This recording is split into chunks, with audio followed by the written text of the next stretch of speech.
আগামীর বাংলাদেশ ইসলামের বাংলাদেশ। কোন নাস্তিকদের দোসর, জালেমদের দোসর বাংলার জমিন থেকে একজন ঠাঁই পাবে না। যেভাবে তাদের দাদা নাতি মা সন্তান সহ বাংলার জমিন ছেড়ে পালাইছে, তাদের দোসরদের বাংলার জমিন থেকে পালাইতে হবে। কে রাজি যে হাত তুলে দেখা। আল্লাহ পাক তৌফিক দান করুন। ইতিমধ্যে আমরা দেখতে পেয়েছি মোস্তফা সরওয়ার ফারুকী, বিশ্ববিখ্যাত বন্ড কুখ্যাত এই লোকটাকে উপদেষ্টা মণ্ডলীর মধ্যে জায়গা করে দেওয়া হয়েছে। জোরে বলেন ঠিক ঠিক না? আমি ডক্টর ইউনূস সাহেবকে বলে দিতে চাই, কাশেমপুর থেকে বলে দিতে চাই, আপনি শপথ গ্রহণ করার সময় বলেছেন আমরা নতুন ভুল হলে ধরিয়ে দেবেন, পরামর্শ দিবেন, উপদেশ দিবেন, ভুল ধরিয়ে দিবেন। এদেশের জনগণ লক্ষ কোটি আলেমদের রাহবার হযরত উলামায়ে কিরামরা তারা ভুল ধরিয়ে দিচ্ছে। যেই ফারুকী এদেশের সর্বপ্রথম সমকামিতা প্রমোট করার জন্য যে এজেন্ডা বাস্তবায়ন করেছে সে হলো ফারুকী। এই দেশে চলচ্চিত্রকে প্রমোট করার জন্য যে কাজ করেছে সে হচ্ছে মোস্তফা সরওয়ার ফারুকী। এই দেশে স্বৈরাচারদের দালালি যারা করেছে তার মধ্যে অন্যতম হচ্ছে সরওয়ার ফারুকী। জোরে বলেন ঠিক ঠিক না? আমার ভাইয়েরা, যখন শাপলা চত্বরে হাজার হাজার আলেমদের রক্ত দিয়ে অকাতরে বিলিয়ে দিয়েছিলেন ইসলাম কায়েম করার জন্য, নাস্তিকদের বাংলার জগৎ থেকে বিদায় করার জন্য আলেমরা যখন জীবন দিয়েছিল, ওই সময় এই ফারুকী বলেছিল রাত 12টার পরে বাংলাদেশ জঞ্জাল মুক্ত হয়েছে। সেই ফারুকীকে এই দেশের জনগণ দেখতে চায় না। যদি এরপরেও জনগণের বোধগম্য, জনগণের ম্যান্ডেট না বুঝতে চাও, মনেদের মন মানসিকতা না বুঝতে চাও, তাহলে ছাত্রদের আবার ময়দানে নামতে বাধ্য করো না, আলেমদেরকে ময়দানে নামতে বাধ্য করো না। এদেশে কোন নাস্তিক বেঈমানদেরকে উপদেষ্টা মণ্ডলীতে থাকতে দেওয়া হবে না, থাকতে দেওয়া হবে না, থাকতে দেওয়া হবে না। আমার ভাইরা, এই দেশ হচ্ছে শাহজালালের দেশ, এই দেশ হচ্ছে শাইখুল হাদিসের দেশ, এই দেশ মুফতি আমিনের দেশ, এই দেশ আল্লামা সাঈদী রহমাতুল্লাহ আলাইহির দেশ। এই দেশে কোরআনের পাখি আল্লামা সাঈদী রহমাতুল্লাহ আলাইহিকে দুঃখে দুঃখে শেষ পর্যায়ে বিষ পুশ করে তাকে শাহাদত বরণ করতে বাধ্য করা হয়েছে। আমার ভাইয়েরা, এই দেশের জনগণ রক্ত দিয়েছে, আরও দেবে, কিন্তু ইসলাম কায়েম করেই ছাড়বে। এদেশে কোনো দাদা বাবুদের এজেন্ডা বাস্তবায়ন হতে দেওয়া হবে না। কোনো নাস্তিক বেঈমানকে এদেশের পার্লামেন্টে, এদেশের তৌহিদি আপামর জনসাধারণ কেউ দেখতে চায় না। চিল্লা বলেন ঠিক কিনা? আমার ভাইয়েরা, দল হবে দুইটা। দল হবে কয়টা? জোরে বলেন কয়টা? আল্লাহ পাক কুরআনের মধ্যে বলেন, ফারিকুন ফিল জান্নাতি ওয়া ফারিকুন ফিস সাঈর।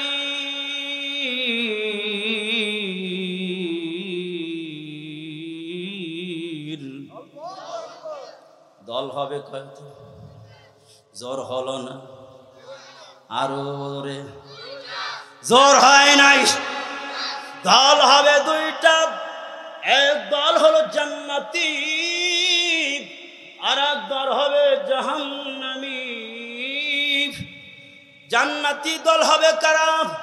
কুরআন মানবে যারা। জান্নাতি দল হবে কারা? কুরআনের হুকুম মানবে যারা। জান্নাতি দল হবে কারা? যারা কোরআনের শাসন অনুশাসন মানতে চায় যারা। জাহান্নামী হবে কারা? কোরআনে বাধা দেয় যারা। ভুল বললাম? বলবেন তো কিছু? হানা। জাহান্নামী হবে কারা? কোরআনের মাহফিলে বাধা দেয় যারা। জাহান্নামী হবে কারা? কোরআন কি রাষ্ট্রীয় সংসদে নিতে বাধা দেয় যারা। যারে বলেন ঠিক কি ঠিক না? আমার ভাইরা, কোরআনকে মানে না কয়েকভাবে। একটা হলো তাজিম করে না, সম্মান করে না, আর একটা কোরআনকে রাষ্ট্রীয়ভাবে ইসলামী হুকুমত কায়েম করে দিতে চায় না, আর একটা হলো কোরআনের হুকুম নিচেও মানে না। আমার ভাইরা কোরআনকে কিভাবে সম্মান করে না, ওই লোক কিন্তু আমাদের সমাজেও আছে। আমার ভাইরা একটা স্যারকে অঙ্ক পড়ানোর জন্য 1 ঘন্টা টাইম দেয়, আমার ভাইরা সপ্তাহে আবার 3 দিন, দেখা গেছে তারে দেয় 5,000 টাকা। কিন্তু একজন মৌলবী যদি সারা মাস পড়ায় তারে দেয় হলো 500 টাকা। বলেন দেখি ওই অঙ্কর সে কোরআনের দাম কম না বেশি? তাহলে অঙ্ক পড়াই না স্যাররে যদি তুমি 5,000 টাকা দিতে পারো, তাহলে আল্লাহর কালাম যিনি পড়াবে তোমার ছেলে মেয়েকে, কমপক্ষে 500 টাকা বেশি হলে অর্থাৎ 5,500 টাকা কমপক্ষে ওই আলিম হাফেজকে দেওয়া দরকার ছিল কি ছিল না? তাহলে এটা হলো সম্মান। সম্মানের দিক দিয়া তুমি কোরআনুল কারীমকে নিচে রাখছো, এই জাতের মুসলমান বাংলার জমিনে কম না বেশি? বুঝতে পারছেন? আমার ভাইরা কথা হয়তো কয় মিনিট বলতে পারবো জানি না, 2টা মাহফিলে 2 ঘন্টা আলোচনা করে আসছি। প্রধান বক্তা এসে গেছে, আমার ভাই তোকে হায়াতকি সাহেব এসে গেছেন, কোন সময় যেন উঠে যাবে। যখন উনি আসবেন আমার হায়াত শেষ হয়ে যাইব, মনে বয়ানের হায়াত শেষ হয়ে যাইব। এই জন্য এর আগে যতটুকু পারি বলি। আমার ভাইয়েরা কিয়ামতের ময়দানে মানুষ 2 শ্রেণী হবে, এক দল জান্নাতি আর এক দল জাহান্নামী। দুনিয়ায়ও কিন্তু এটা দেখা যায়। কেমন ভাবে? একটা হলো ডানপন্থী আর একটা হলো বামপন্থী। আছে নাকি নাই? আছে কি নাই জোরে বলে? আমার ভাইরা ও দোস্ত, সূরা আহজাবের 66 নম্বর আয়াতের মধ্যে বলেন আমার ভাইরা, ইয়াউমা তুকাল্লাবু ওজুহুহুম ফিন্নার। কিয়ামতের ময়দানে মানুষের চেহারাগুলোকে জাহান্নামের আগুনে উলট পালট করা হবে। মানুষের চেহারাটা মাছের মতো বাজা হবে। ওই সময়ে কুলুনা ইয়া লাইতানা আতানাল্লাহ ওয়া আতানার রাসূলা। ওই দিন ওই বামপন্থী যারা ইসলামকে চায় নাই, কোরআনকে চায় নাই, সংসদে ইসলামকে নিতে দেয় নাই, কোরআনের আইন বাস্তবায়ন করতে দেয় নাই, ওরা সমকামিতার পক্ষে ছিল, বেপরদার পক্ষে ছিল, নাস্তিকবাদের পক্ষে ছিল। এরা আফসোস করে কিয়ামতের ময়দানে বলবে, ইয়া লাইতানা আতানাল্লাহ ওয়া আতানার রাসূল।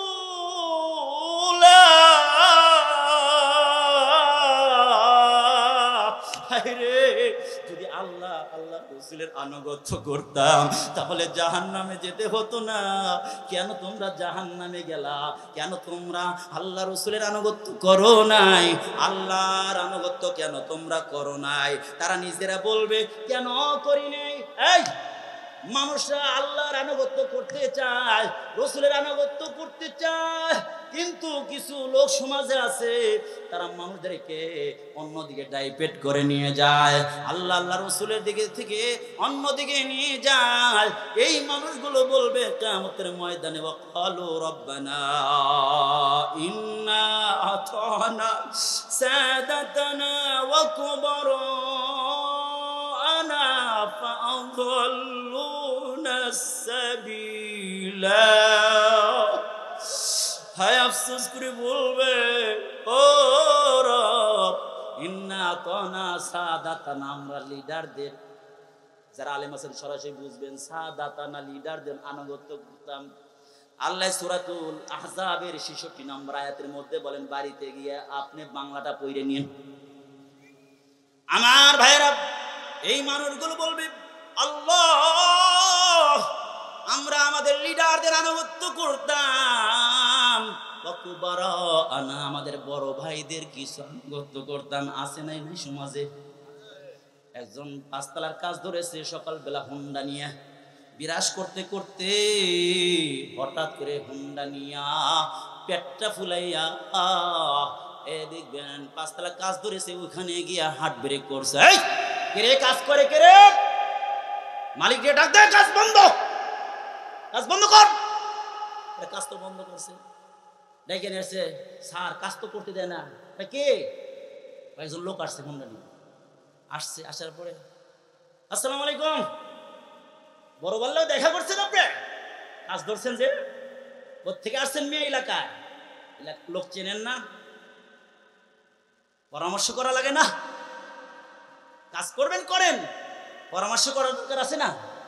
ঠিক আছে ভাই, আমি আমার জমি কিনছি, আমি তো চিনি না সবাই রে, আসেন ক্লাবে আসেন, বড় বললে একটু দেখা করেন, নাস্তার একটু ব্যবস্থা করেন, একটু মিষ্টির ব্যবস্থা করেন। মেয়ে কাজ করতেছেন, কারে জানাইছেন? 2 লক্ষ টাকা দিয়ে কাজ করবেন। এই যে বাহিনী, বড় ভাইয়ের বাহিনী, বড় ভাইয়ের বাহিনী, এরা বলবে কোরআনে কারিমের মধ্যে আসছে সরাসরি, আল্লাহ আল্লাহ, এরা বড় ভাইয়ের বাহিনী। আর বড় ভাই তো শিখতে পারবেই না, বড় ভাই তো আগে শেষ, বুঝেন নাই কথা? লিডারই যদি পালায়, আর কর্মীদের উপায় আছে? ও কথা কয় না। ফিরাউনের ধরছে আল্লাহ, ফিরাউনের সুবাইতে সুবাইতে কয় তোরে আর বাড়তাম না, তোরে রেখে দিন, তোরে এবার শেষ করবো না। কয়েক লক্ষ সোলজার সপ্তাহের মধ্যে মাছরে খাইলাইছে। আল্লাহ কয় তুই বাহাদুরি বেশি করছস, কিয়ামত পর্যন্ত যত শয়রা শাসক আসবে তাদের জন্য তোকে ইব্রত উপদেশ গ্রহণ করার জন্য পিরামিড জাদুঘরে তোরে সটকি বানিয়ে রাখবো। যে আল্লাহ পাক পারেন, এখনো পারেন না, এই এখনো পারেন না।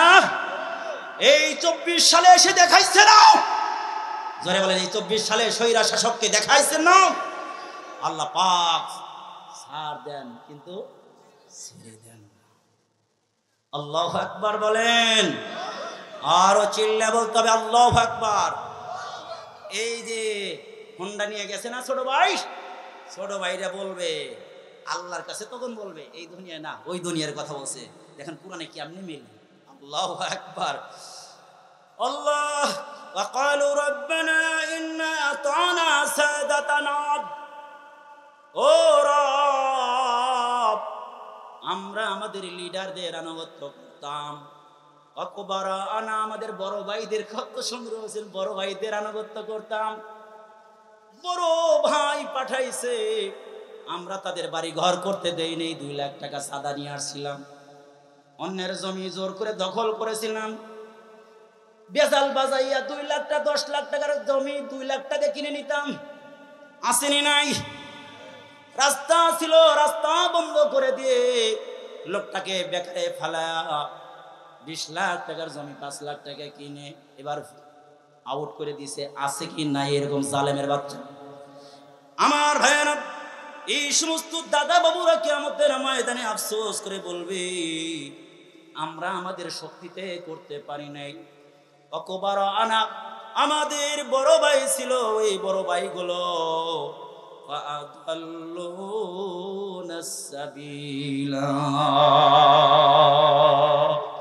ওই লিডার আর বড় ভাই তারা আমাদেরকে যে রাহনুমাই করেছে, ইনফরমেশন করেছে, তাদের কথা আমরা কমান মানতাম। তাদের কমান মানার কারণে আজকে আল্লাহ তোমার আদালতে ধরা খেয়ে গেছি। মালিক, আজকে ধরা খেয়ে গেছি। যতই শিকার যাক আল্লাহ পাক ছেড়ে দিবেন না। কারণ হইল চোর যখন চুরি করে, চোর ধরা পড়ে গেছে, এমন সময় চোরে যুক্তি দেয়, ওহো হো মালিক, আমি যদি না থাকতাম তাহলে ওলারা ভাত পাইতো না, তালা মানুষ কিনতো না, চাবি ওলারা ভাত পাইতো না, সিন্ধুক ওলারা ভাত পাইতো না, খেট ওলারা ভাত পাইতো না। আমি চোর থাকার কারণে সিন্ধুকের ব্যবসা চলে, আমি থাকার কারণে খেট ওলাদের ব্যবসা চলে, আমি থাকার কারণে তালাওয়ালারা ভাত পায়। যতই খুরা যুক্তি দিক, মালিকে পিটনি দিয়া ওকে ছেড়ে দিবে না, পুলিশে ধরায় দিবে। পুলিশে ধরা দিবে, সার নাই, সার নাই। মালিকের কাছে, ফেরেশতাদের কাছে যখন ধরা পড়ে যাবে, এই কেন তোরা জাহান্নামে আসলি রে, জাহান্নামে কেন আসলি রে, বল দেখি। সালাহুম খাজানাতুহা আলাম ইয়াতিকুম নাযীর।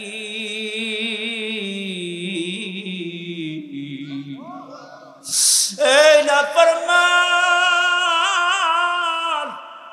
জাহান্নাম ভয়ঙ্কর জায়গা, তুই কি জানিস না?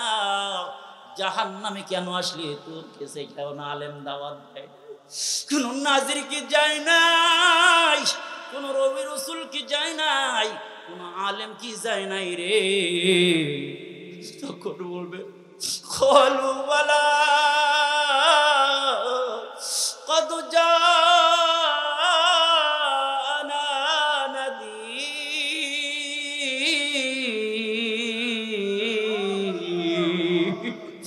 আল্লাহ গো, নাজির এসেছিল। আলেমরা হাতে ধরে পায়ে ধরে কত না বুঝাইছে, নামাজ পড়ার কথা বলেছে, রোজা রাখার কথা বলেছে, বামপন্থীদের সাথে যেতে নিষেধ করেছে। আলেমদের কথা মানো, আলেমদের কমান মানো, কিন্তু আলেমদেরকে গালি দেয়, আলেমদেরকে হুমকি দেয়। কাকরাল মসজিদ দখল করব, আলেমরা ছাত্ররা আইসো না, তাহলে কিন্তু ফিনিশিং করে ফেলামো। এই যাদের তাবলীগরা আছে, ওই তাবলীগ আল্লাহ তাআলার আদালতে এমন ভাবে ধরা খেয়ে যাবে। এই তুই জাহান্নামে আসলে কেন? চিল্লা তো 10টা লাগাইছো, চিল্লা তো 10টা লাগাইছো, গাছ করেছো, মুকামি গাছ, কত কিছু করছো, আজকে তুমি জাহান্নামে আসলা, কারণটা কি? এক নাম্বার কারণ, নাইবে নবী উলামায়ে কিরামদের আমরা বিরোধিতা করেছিলাম, কাকরাল দখল করার হুমকি আমরা দিয়েছিলাম। বাংলার জমিনের লক্ষ লক্ষ আলেম একদিকে, আর কিছু মুনাফিক মার্কা, মূর্খ মার্কা তাবলীগী ভিন্ন দিকে। আমার ভাইরা, সাদের আমরা বিরোধিতা করি না, কিন্তু তিনি যে সমস্ত মাসআলা ভুল দিয়েছেন তার বিরোধিতা করি। উনি যদি আজও তওবা করে, আমরা তাকে মুরব্বি মানতে কোনো দ্বিধাবোধ নাই। জোরে চিল্লা বলেন ঠিক কিনা? আমরা এই দেশের মধ্যে ইখতিলাফ চাই না, গন্ডগোল চাই না, মারামারি চাই না, হানাহানি চাই না, বিরোধিতা চাই না, ফাটল চাই না, ঐক্য চাই। আলেমদের নেতৃত্বে, আমার ভাইরা তাকওয়া পরহেজগার সুযোগ্য লোকদের নেতৃত্বে আমরা এই দেশ পরিচালিত হতে চাই। এই দেশের মধ্যে শান্তি শৃঙ্খলা রক্ষা থাকে, এটা আমরা চাই। আমার ভাইরা, ওই দিন বলবে তোদের কাছে কি কোনো আলেম আসে নাই, নাজির আসে নাই? তখন তারা বলবে হাসছে হাসছে হাসছে, ও মালিক আসছে, অবশ্যই আসছে। ওয়াকালু লাউ কুন্না নাসমাউ আও নাকিলু মা কুন্না ফি আসহাবিস সাঈর। ও মালিক, যদি আলেমদের কথা বিশ্বাস করতাম, যদি দায়ীদের কথা বিশ্বাস করতাম, তাহলে জাহান্নামী হইতাম না। কিন্তু তাফসীর তো কত শুনেছি, কত মাহফিলে গিয়েছি, কত আলেমদের কথা বলেছি, কিন্তু ওই আলেমের বিরোধিতা আবার মুহূর্তের মধ্যে আবার করা শুরু করেছি। আছে কি নাই? আমার ভাইরা, আলেমদের বিরোধিতা করে শান্তি পাইবা না, জাহান্নাম যেতে হবে রে দোস্ত। এই জন্য বড়বার যেরকম ভাবে আনুগত্য করে জাহান্নামে গেছো, আলেমদের বিরোধিতা করেও জাহান্নামে যাইবা। আমার ভাইরা, ওই দিন আফসোস করে বলবে, ও মালিক, আজকে বড় ভাইয়ের কথা শুনি না, লিডারদের কথা শুনি না, জাহান্নামে তো গেলাম, জাহান্নামে তো গেলাম, আজকে তো রেহাই নাই। মালিক, একটা কাজ কইরো, আমারে যা শাস্তি দিবা, জুতার বাড়ি যদি আমার একটা দাও, তাহলে আমার ওই বড় ভাইরে 2টা দাও। আজকে যদি আমার 1 ঘন্টা আগুনে জ্বালাও, আর ওই যে বড় ভাই যে লিডারের কথা শুনে 2 লাখ টাকা আইনা দিছিলাম, ওই বড় ভাইরে 2 ঘন্টা জ্বালায়ও। আল্লাহ তাআলা কোরআনুল কারীমের মধ্যে জানায় দেন, রব্বানা আতিহিম দিফাইনি মিনাল আযাব। ওই দিন ডিগি ডিগি বলবে, ও মালিক, তুমি দাও আতিহিম, তাদেরকে তাদেরকে দাও দিয়ে পাইনি ডাবল মিনাল আযাবি আযাব থেকে, অর্থাৎ তাদেরকে ডাবল ডাবল আযাব দিয়ে দাও। কোন কাদেরকে দাও? যারা ইসলামী হুকুমত চায় নাই, ইসলাম কায়েম করার জন্য চায় নাই, বিরোধিতা করেছে, তাফসীরের বিরোধিতা করেছে, বামপন্থী লিডারদের পিছনে পিছনে ঘুরছে, এমন লিডারদের পিছনে ঘুরছে যারা বলছে অমুকরে বাড়ি মারবি, অমুক জায়গা দখল করবি, এমন লিডারের পিছে ঘুরে নাই রে দোস্ত। এমন লিডারও বাংলার জমিনে আছে যারা বলে নামাজ পড়ো, নামাজের টাইম হয়েছে, নামাজ পড়ো, মা বাবাকে শ্রদ্ধা করো, বড়দেরকে সম্মান করো, আলেমদেরকে তাজিম করো, অন্যের হক নষ্ট করবে না। এমন লিডার বাংলার জমিনে কি নাই? জোরে আওয়াজ করে বলে। কোন লিডারের পিছে ঘুরবা? কোন লিডারের পিছে ঘুরবি রে? পরক্ষণে তুমি যদি আলেমদেরকে বন্ধু বানায় নাও, তাহলে তোমাদের শান্তি মিলবে রে দোস্ত, শান্তি মিলবে। এই জন্য বলতে চাই, আলেমদেরকে মহব্বত করেন, আলেমদেরকে মহব্বত করেন, আলেমদের সঙ্গী হয়ে যান দোস্ত। যারা কি করবে? বামপন্থীদেরকে, আলেমদের বিরোধিতা করবে, বড় ভাইদের কথা মানবে, সংক্ষেপে বোঝার চেষ্টা করবেন। এরা কিন্তু সরাসরি জাহান্নামে যাবে। শুধু জাহান্নামে যাবে না, বরং তারা ডাবল শাস্তির আবেদন করবে। কেন রে ভাই?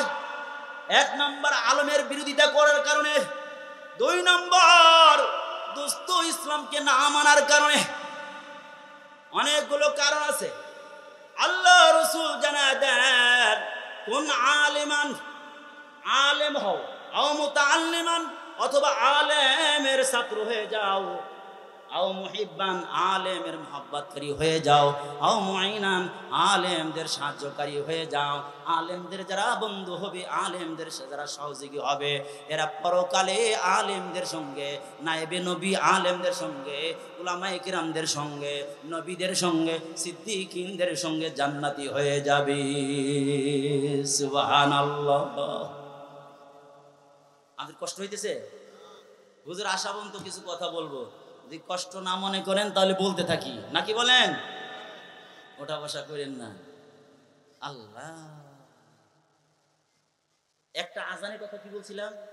আল্লাহ শব্দ দিয়ে আজান শুরু, আল্লাহ শব্দ দিয়ে আজান, আল্লাহ শুরু, আল্লাহ শেষ। আজান শব্দটা কুরআনুল কারীমে আসছে 5 জায়গা। কয় জায়গা? আল্লাহ তাআলা জানায় দেন কুরআনুল কারীমে 5 জায়গা আজান শব্দটা আসছে।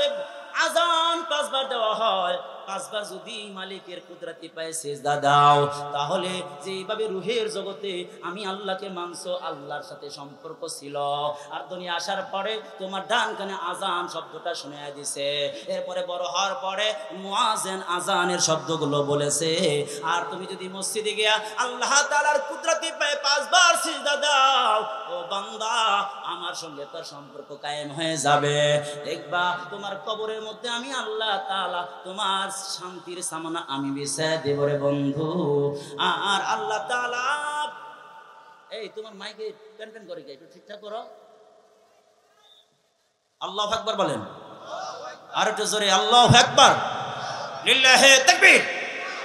আমার ভাইরা, ও দোস্ত, আজানের মধ্যে শব্দ আছে কয়টা? 50টা। আল্লাহ রাব্বুল আলামিন তার হাবিবকে তার নিজের বাড়িতে নিয়ে 50 ওয়াক্ত নামাজ হাদিয়া দিয়েছিলেন। আল্লাহ রাসূল কি করলেন? সুপারিশ করে কমাইতে কমাইতে 5 ওয়াক্ত নিয়ে আসো। আল্লাহ তাআলা ডেকে বলে, আমার প্যারা হাবিবকে এত ভালোবাসি, তার উম্মতদেরকে এত ভালোবাসি, কেউ যদি 5 ওয়াক্ত নামাজ আদায় করে, আমি আল্লাহ তাআলা বান্দাদেরকে 50 ওয়াক্ত নামাজের সওয়াব দিয়ে দেব। বলুন সুবহানাল্লাহ। আমার ভাইরা, ও বন্ধুরা, আল্লাহ তাআলা পুরা ইসলামটাকে আজানের মধ্যে ঢুকায়া দিয়েছেন। হাইয়া আলাস সালাহ, আয় বান্দা নামাজের দিকে আয়, আয় বান্দা নামাজের দিকে আয়, নামাজ পড়লে কি লাভ হবে? এবার আল্লাহকে যখন প্রশ্ন করলাম, আল্লাহ তাআলার পক্ষ থেকে জানায় দাও, হাইয়া আলাল ফালাহ, এই নামাজ পড়লে তো সফলতা পাবি।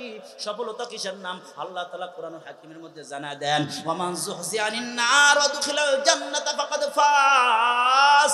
এই নিজেকে জাহান্নাম থেকে মুক্ত কইরা জান্নাতে যদি ঢুকতে পারো, যে বাড়ি থেকে তুমি রওনা করছো সফর, জান্নাত থেকে সফর রওনা করছো, তোমার বাবা আমার বাবা আদম পয়গম্বর আবার জান্নাতের মধ্যে চলে গেছে। ওই মালিকানা, ওই ওয়ারিশি সম্পত্তি, ওই ওয়ারিশি বাড়ি জান্নাতে যদি আবার ঢুকতে পারি, তাহলে আমার সফরটা হবে সফল। এই সফরের কথাই আল্লাহ তাআলা জানা দেন, হাইয়া আলাল ফালাহ, আয় নামাজের দিকে, হাইয়া আলাস সালাহ, আয় নামাজের দিকে, নামাজ পড়লে হাইয়া আলাল ফালাহ, তাহলে পাবি সফলতা।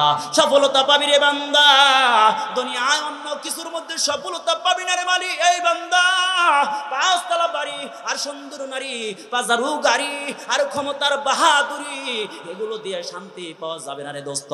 ক্ষমতার বাহাদুরি দেখছো, কত ক্ষমতার বাহাদুরি। মামুনুল হকের মতো লোকরে নিয়ে পিটাইছে, এমন পিটাইছে, হুইল চেয়ার ছাড়া বের হতে পারে না, চলতে পারে না। কত মানুষে আয়না ঘরে ঢুকাইলো, কত মানুষে বিদায় দিল। আরে মৌলানা মতিউর রহমান নিজামী রে ফাঁসির কাস্টে ঝুলাইলো, কামরুজ্জামানের কে ফাঁসির কাস্টে ঝুলাইলো, সাইদিকে দুনিয়া থেকে বিদায় করে দিল, হাজার হাজার মানুষকে মাইনাস করে দিয়েছে। কিন্তু আল্লাহ তাআলা যখন ধরেছে, আখাযনা